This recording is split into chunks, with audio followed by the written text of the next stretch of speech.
So this is the Vargo alcohol stove. I found because it holds such a small amount of fuel that I put a little primer underneath it. That's what the little copper container is. Put a little bit of alcohol into that and let it warm up the fuel first. I find this Vargo stove, it works best if it's kind of primed to begin with. So after about 30 seconds or so, I'll spark up the actual top part. But the bloom doesn't seem to take very well.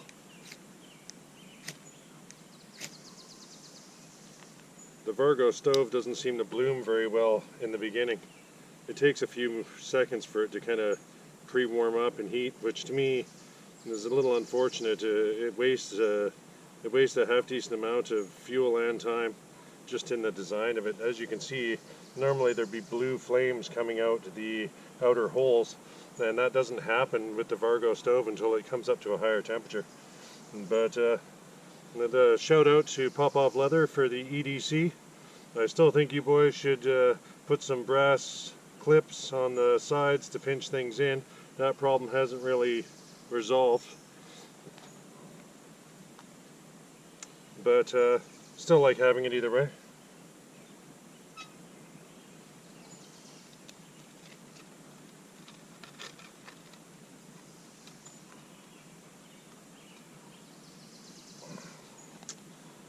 And one of my subscribers, Woody, he sent me coffee again. So Woody, if you see this video, thanks for the coffee donations, greatly appreciated.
So I'm going to talk through this part a little bit.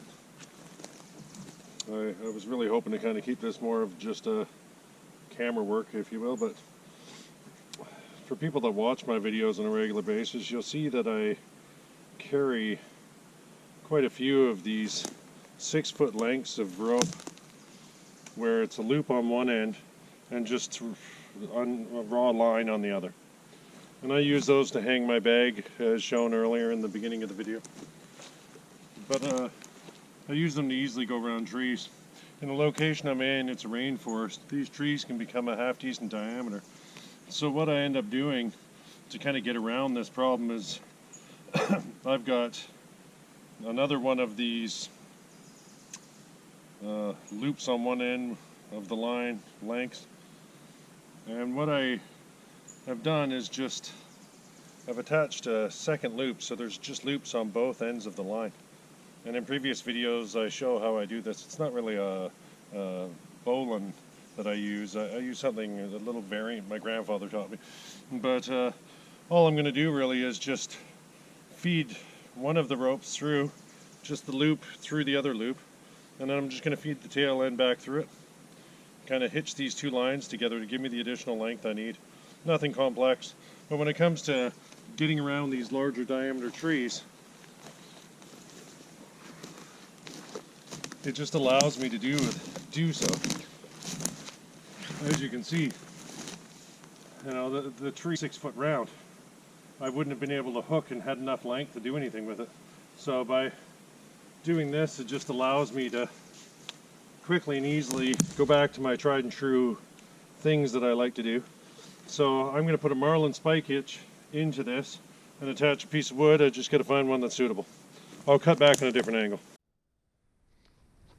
So now, like I would normally do to hang my bag and that type of thing, I'm going to do a marlin spike hitch. You just kind of loop the rope over itself, and then you step up through, grab onto that piece and open it up. Creates a little pocket. When you stick a piece of wood through, it now gives me a toggle. So I've got my toggle on the one end. So now across from it, I've got a smaller diameter tree, so it's not as big of a problem. I can easily go around this with a single line, so I didn't have to kind of daisy chain the lines together. And I'm going to do the exact same thing. I'm going to put in a marlin spike hitch with a toggle.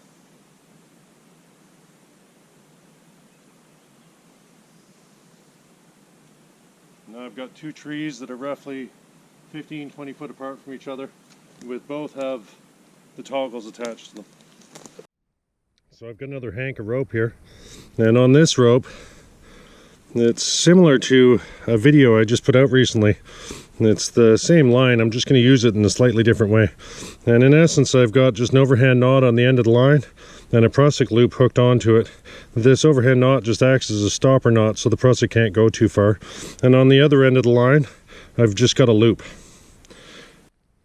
So the thinking really is I'm going to take this toggle that I have, and I'm going to feed the line end that just has the loop on it.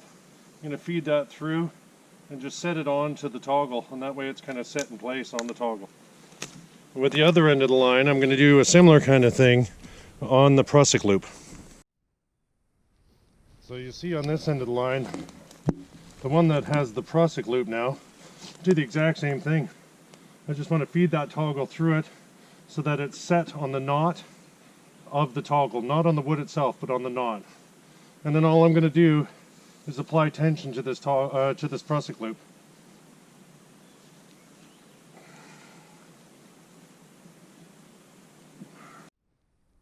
So you'll see now, I just fed the tail end through the loop to get around the tree. There's my toggle. It holds onto the loop of the main feed line I have. And as you can see, I'm sitting on the knot where the tension is being applied, not on the wood itself. And that way the wood doesn't run a risk of snapping. This line with the prusik tension is extremely tight. As strong as you can pull this prusik knot. And really all it is this is your kind of tail line that has the overhand stopper knot in it. And you really want to just pull this prusik as tight as you can that way on the line. And there we have the other toggle. And as you can see, I'm not sitting on the wood itself, I'm sitting on the knot. I don't know if the camera is giving this justice, but it allows you to just have another alternative way to do ridge lines. So this backpack is designed to have a bladder bag carried with it. I don't normally use the bladder bag. I just use it as a place to store my grill and cutting board. I carry those with me, and I just find them invaluable to have when it comes to ease of kitchen stuff, if you will, when you're out in the woods. But got a little, really thin, firm, small cutting board. Just to give me a flat surface to work on, and my grill. So I thought I'd hang the grill off of this ridgeline this time. Normally I do a tripod, and I actually prefer the tripod as my main method, but as an example of an alternative way to kind of hang your grill, and we're just doing this in this video. So I've got this length of chain here, and this comes with me pretty well every time I go. It's got little S hooks where I've just kind of closed off the one side on both ends, and then I've got one that sits part way down the length of the chain as well.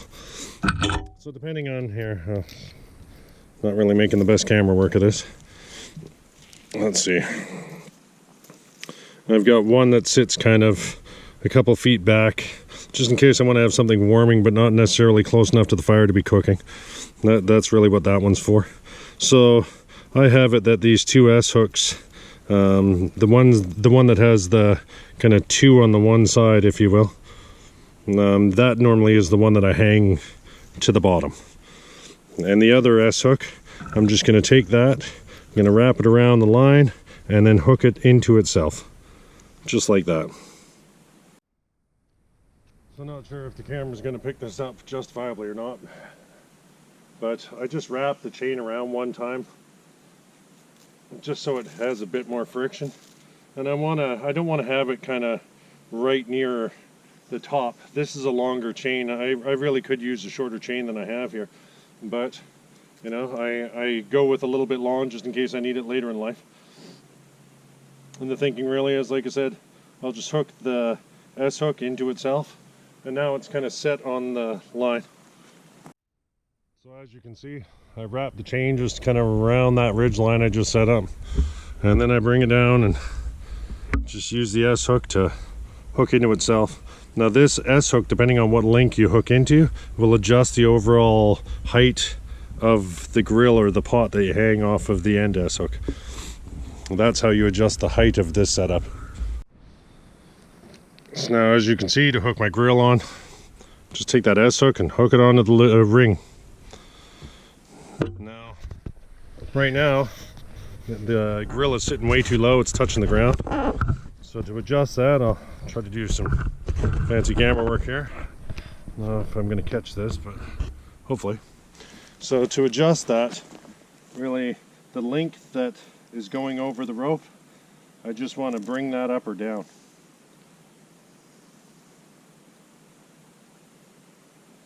And it allows me to adjust the height that this setup has. If I want to go even additionally further, I can use that. I can ditch the one that came over the line and use that secondary warmer hook. It allows me to improv the height adjustment, if you will. As you can see, now this piece of line is just free altogether, and that warming S hook has now become the one that's going to carry the load. So you can see just by playing with the S hooks and which one's being used to carry the load, it allows me to lift that grill quite high up off the fire, if you will. I don't know if I'm catching this justifiably, but I'm probably 3 or 4 feet above where the fire would be potentially. That's about as high as it'll go when you're using a ridgeline. And I can adjust that, as you saw earlier, I can adjust that so it goes right down and touches the ground. So that's how you adjust the height.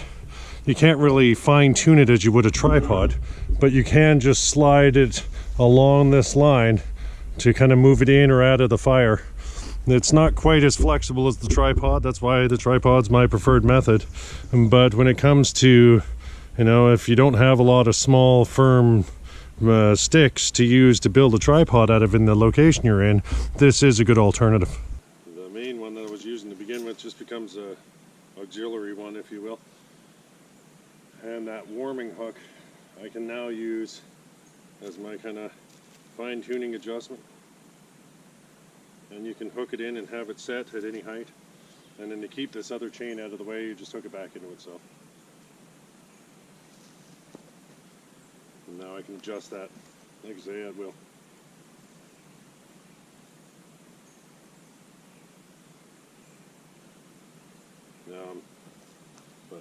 4 inches above the ground.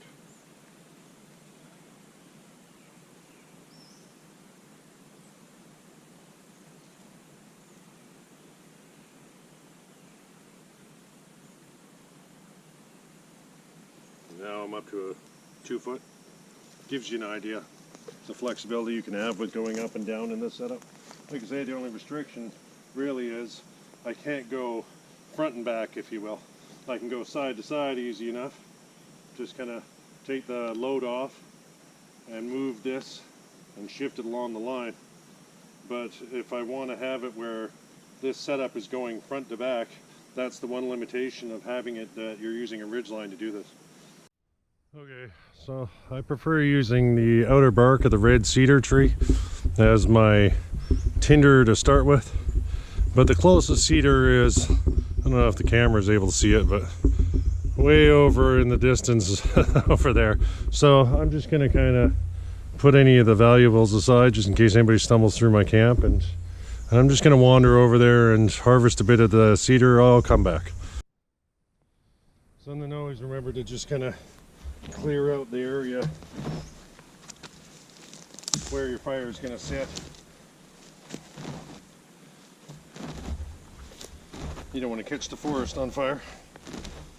So, gonna set that stuff all back.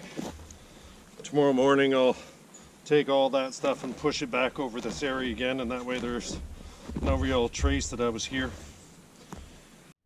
Okay, so I prefer using the outer bark of the red cedar tree as my tinder to start with. But the closest cedar is, I don't know if the camera is able to see it, but way over in the distance over there. So I'm just going to kind of put any of the valuables aside just in case anybody stumbles through my camp, and I'm just going to wander over there and harvest a bit of the cedar. I'll come back. Okay, so as you can see, I harvested the cedar.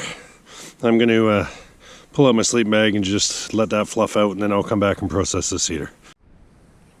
So like I say, when it comes to the down sleeping bags, you got to make sure that they kind of fluff out a bit.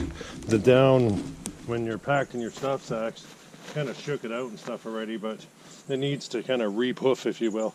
The synthetics don't normally have the same kind of problem, but I do find the down seems to last a lot longer, and it's just better in my perspective. I mean, until there's something that synthetic comes along that proves me wrong, I do prefer the down sleeping bags over the synthetics.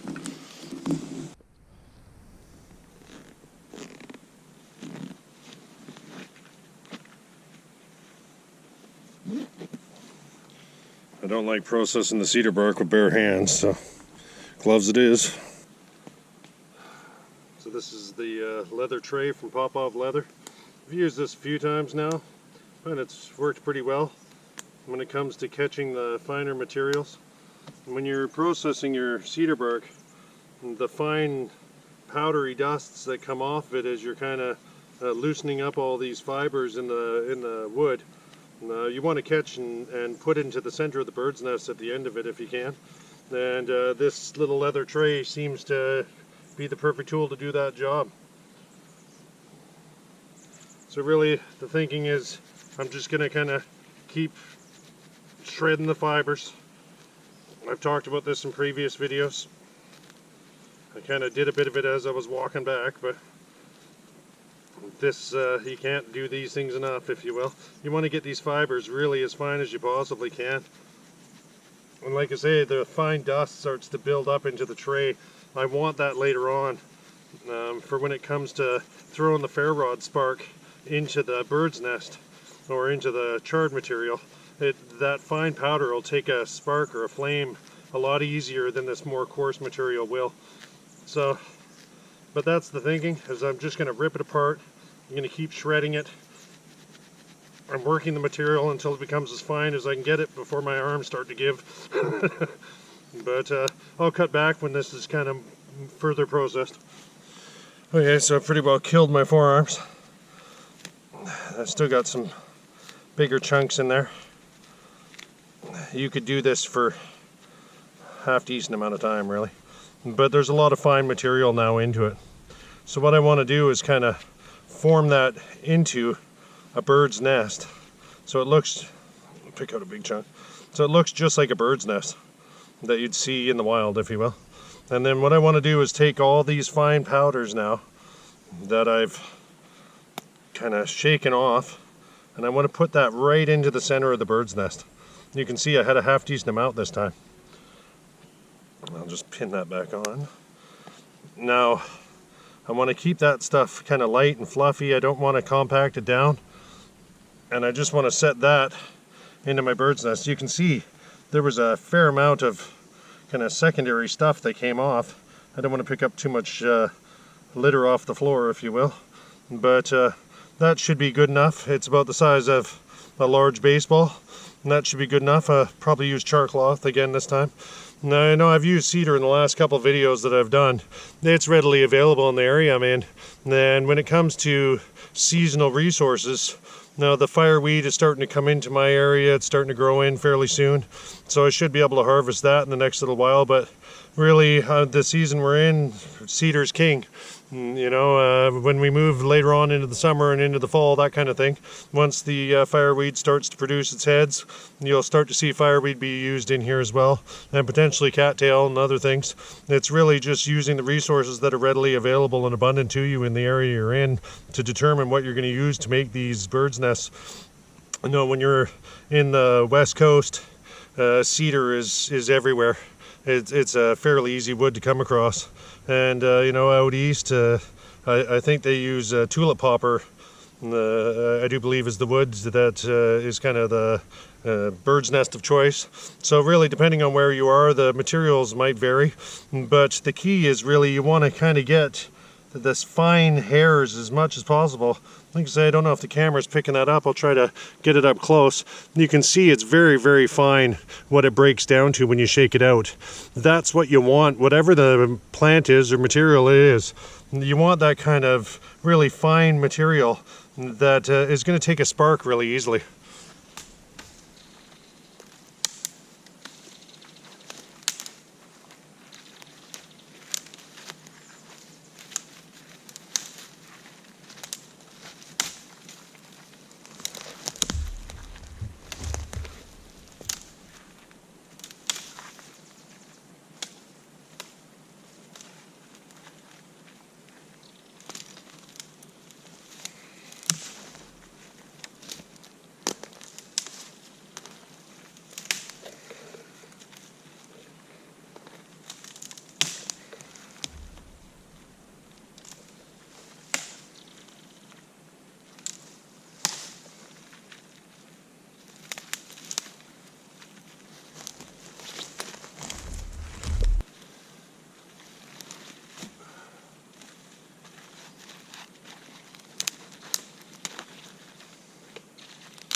Still a bit of spring to this wood.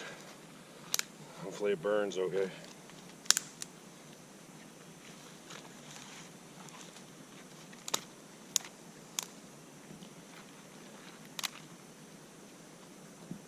Pick out a bit of that green.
don't want that green moss in there. It just causes a bunch of smoke. It's okay if you're in an emergency and you're wanting to signal people and let people know you're there, but I'm not in that position today, so those are big enough to go into the other pile.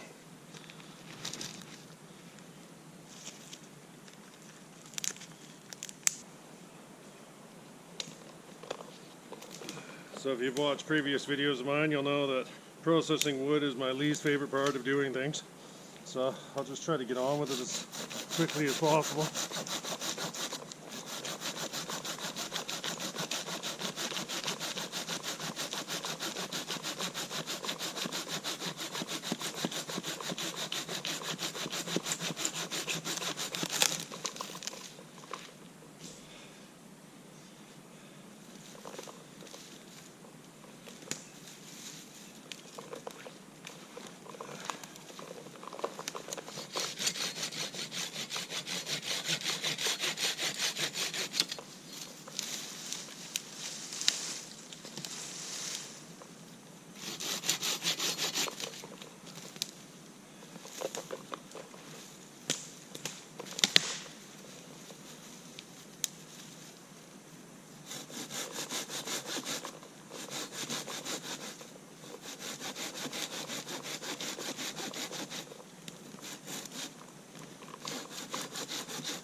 As you can see, there's lots of dead trees all around this area, so it's not hard for me to gather the resources. I just hate doing it.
Okay, so I think I got enough wood processed to get me through a couple hours.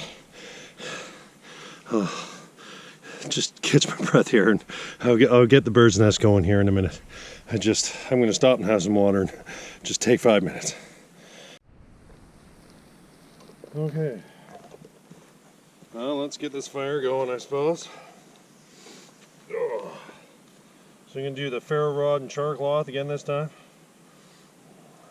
I made off a batch of char cloth the other week, so I've got lots of it.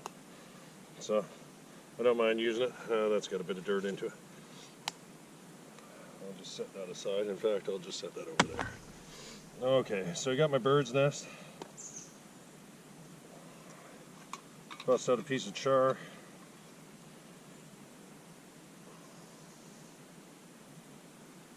I had an old cotton shirt that I cooked off, so they gave me plenty of char.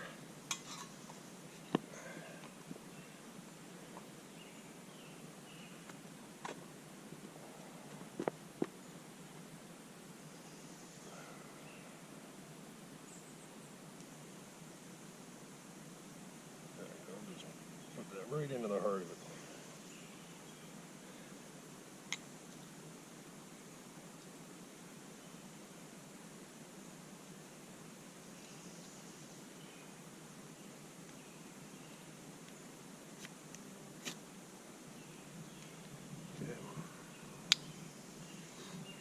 That easy. It took the spark. Char takes the spark really, really easily. It's one of the reasons why I like using it.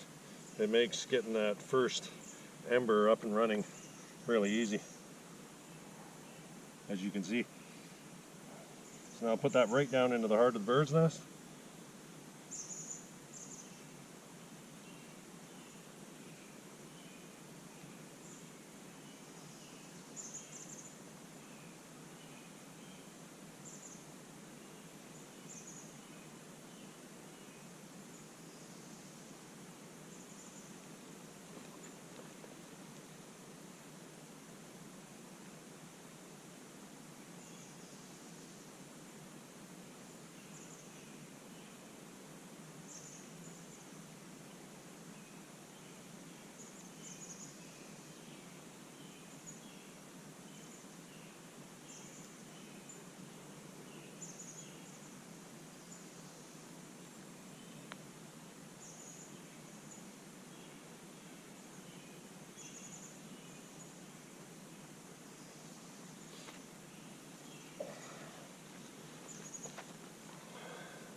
Break that in half.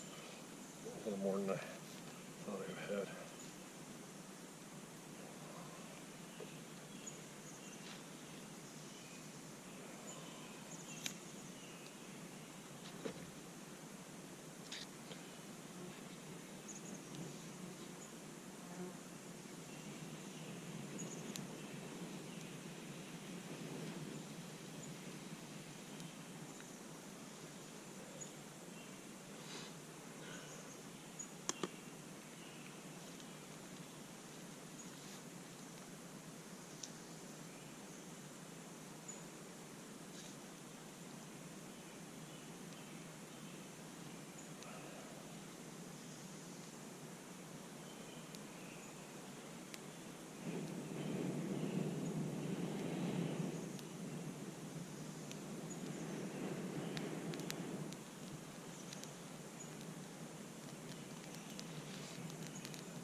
Excellent. Well, that took easy this time. I was worried those twigs seemed a little springy. I thought there'd be moisture into them, but it looks like they've caught in pretty easy, so this makes me happy. Sometimes even if things seem like they're bone dry, there might be moisture in the wood if it's been soaked from rain and other things. You never know until it starts to go, if you will. But given that it started so strong, I really want to get these larger sticks burning as fast as I possibly can. Got the big logs, right? So the faster you can kind of get the different sizes to really take and hold. I don't even think I need to use the bellows that much today.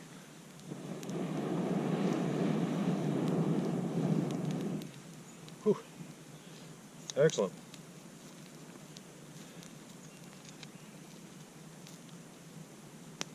I love it when the fires start easy.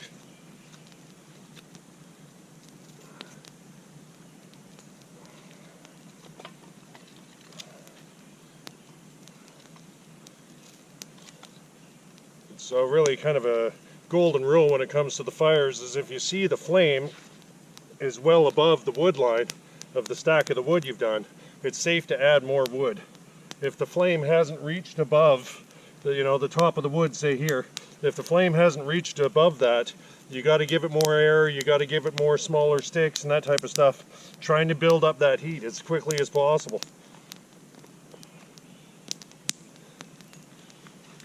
But you can see this one went easy. Excellent. So I'm just going to let that kind of burn and get the heat going before I add on these larger ones. But other than that, it seems like we're well established pretty quickly. So as you can see, this fire is just ripping. I threw on some of the smaller large pieces of wood, if you will, just want to make sure that there's kind of a bit of hold to it.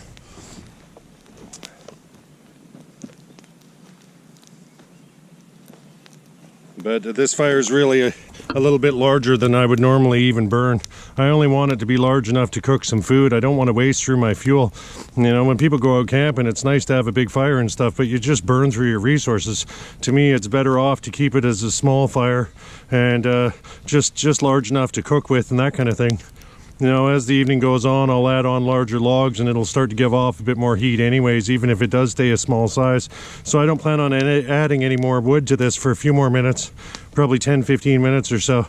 And I just really want it to die back a bit and start to get ready to cook some food. I'm starved. Okay, well, nothing fancy. Tonight's menu: steak. I always like to reward myself with a slab of meat at the end of the day, and some chicken noodle soup. So I'm going to get those on the fire pretty quick here. All right.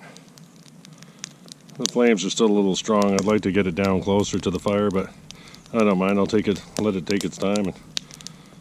And I really want to make sure this fire's got a good little coal bed going on into it. So either way, dinner's on.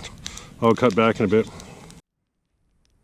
So hopefully the camera's picking this up all right, but you can see the ridge line starts to pull down a bit. Hopefully the camera's getting it. The ridge line itself, because of the weight of the food and stuff on there, will start to pull down. So you have to be mindful of that with how much food you're putting on, and you'll have to adjust your chains accordingly to make sure you don't get too close to the fire.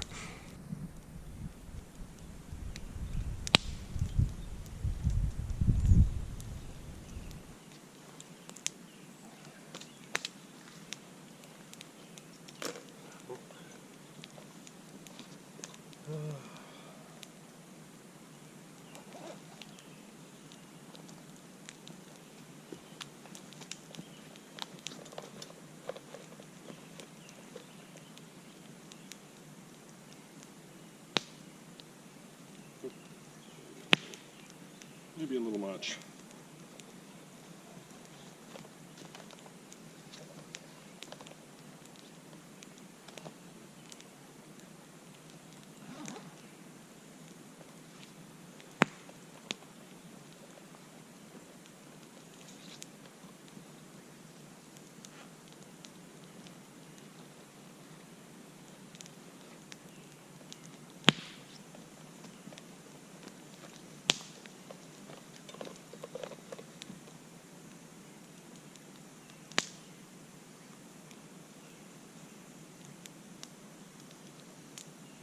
So you can see it's easy to adjust the height up and down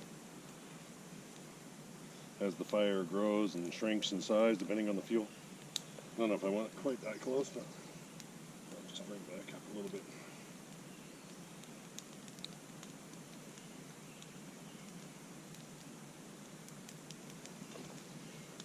But that's a good part about these chain links. I believe they're 1/4 inch links. So you can gauge exactly how far up or down you're going based on how many links you're climbing.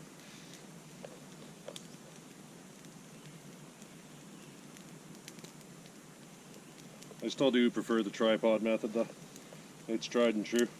And normally when you look at the forest I'm in, I don't have a hard time finding small sticks to build tripods with. But in the name of the study of bushcraft, it's good to understand alternative ways, and you know, the more skills you have, you can add to the tool chest, if you will. And that, depending on the circumstances you're in, you'll be able to just draw on that as needed. But I think my food's getting pretty close to being ready to go here. So I might just cut scenes for a few minutes and stop and just check my soup here. Yeah, it's not quite to a boil. It's getting close though. But I'll stop and have my dinner and that type of thing. So yeah, once again, the steak's cooked perfectly. Medium rare, just the way I like it.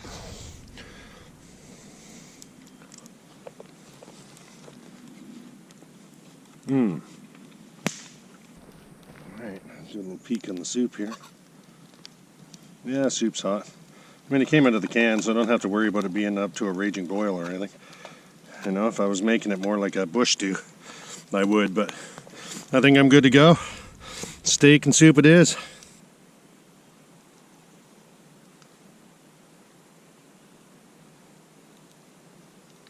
So hey there fellow YouTubers, it's Frank Bush here again. Thanks for joining me on another one of my bushcraft adventures. As you can see, threw up the hammock and tarp today. It's the summer solstice, so the weather is half decent and I got lots of sun hours. And I really wanted to go with a lightweight camp this time. The weather's fairly warm. I wanted to show an alternative to doing a tripod in order to hang the grill and that type of thing, and give you different options for how to do ridge lines. Hopefully if you haven't seen those types of things, you got something out of it. But if you enjoy this type of content, please like, share, and subscribe, and thanks for watching. There's a few more scenes coming after this, but I hope you enjoyed the show. Cheers.